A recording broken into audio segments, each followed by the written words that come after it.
حضرت ابو ہریرہ رضی اللہ عنہ بیان کرتے ہیں کہ رسول اللہ صلی اللہ علیہ وسلم نے فرمایا، ایمان کے لحاظ سے مومنوں میں سے اکمل وہ ہے جو ان میں سے اخلاق کے اعتبار سے بہت عمدہ ہے، اور تم میں سے اچھے لوگ وہ ہیں جو اپنی عورتوں کے لیے بہتر ہیں۔ آپ صلی اللہ علیہ وسلم ازواج مطہرات کے حقوق میں مساوات و عدل کو ہمیشہ ملحوظ رکھتے تھے۔ آپ صلی اللہ علیہ وسلم کے ازواجی تعلقات حسن معاشرت اور اخلاق کا اعلیٰ نمونہ تھے۔ جب آپ صلی اللہ علیہ وسلم مدینہ طیبہ میں ہوتے تو روزانہ عصر کے بعد تمام ازواج مطہرات رضی اللہ عنہ تک کے پاس تشریف لے جاتے، ہر ایک کی ضروریات معلوم کر کے اس کی تکمیل فرماتے۔ جب سفر پر روانہ ہوتے تو ازواج مطہرات رضی اللہ تعالیٰ کے درمیان قرعہ اندازی فرماتے، جس کا نام نکل آتا انہیں ساتھ لے جاتے۔ حضور نبی کریم صلی اللہ علیہ وسلم سیدہ عائشہ صدیقہ رضی اللہ عنہ کو عائشہ کی بجائے پیار سے عائش کہہ کر بلاتے، فرماتے، اے عائش، حضرت جبرائیل امین علیہ السلام تمہیں سلام کہہ رہے ہیں۔ حدیث مبارکہ سے معلوم ہوتا ہے کہ شوہر کو بیوی کے سامنے محبت اور وفاداری کا اظہار کرنا چاہیے اور اسے پیار بھرے لہجے سے پکارنا چاہیے۔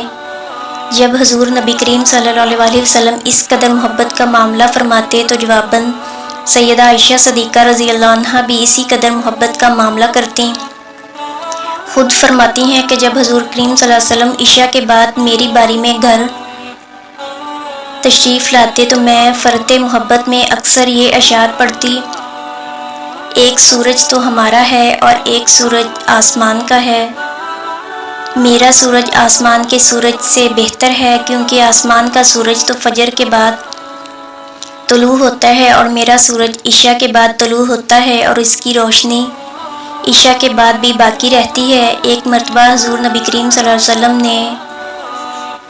سیدہ عائشہ صدیقہ رضی اللہ عنہا سے فرمایا کہ جب تم مجھ سے راضی ہوتی ہو اور جب تم مجھ سے ناراض ہوتی ہو، دونوں حالتوں کا علم مجھے ہو جاتا ہے۔ سیدہ عائشہ صدیقہ رضی اللہ عنہا نے عرض کیا کہ یا رسول اللہ صلی اللہ علیہ وسلم، آپ کو کس طرح علم ہو جاتا ہے؟ آپ صلی اللہ علیہ وسلم نے فرمایا کہ جب تم مجھ سے راضی ہوتی ہو، محمد صلی اللہ علیہ وسلم کہ رب کی قسم کے الفاظ سے قسم کھاتی ہو، اور جب تم مجھ سے ناراض ہوتی ہو تو سیدنا ابراہیم علیہ السلام کے رب کی قسم کے الفاظ سے قسم کھاتی ہو، اس وقت تم میرا نام نہیں لیتی بلکہ سیدنا ابراہیم علیہ السلام کا نام لیتی ہو۔ اس پر سیدہ عائشہ صدیقہ رضی اللہ نے عرض کی کہ یا رسول اللہ صلی اللہ علیہ وسلم، میں صرف آپ صلی اللہ علیہ وسلم کا نام چھوڑتی ہوں،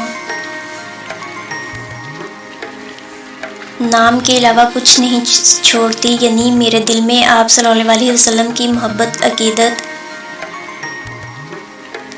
ہوتی ہے، میری نگاہ میں آپ صلی اللہ علیہ وسلم کا ادب و احترام ویسے ہی ہوتا ہے۔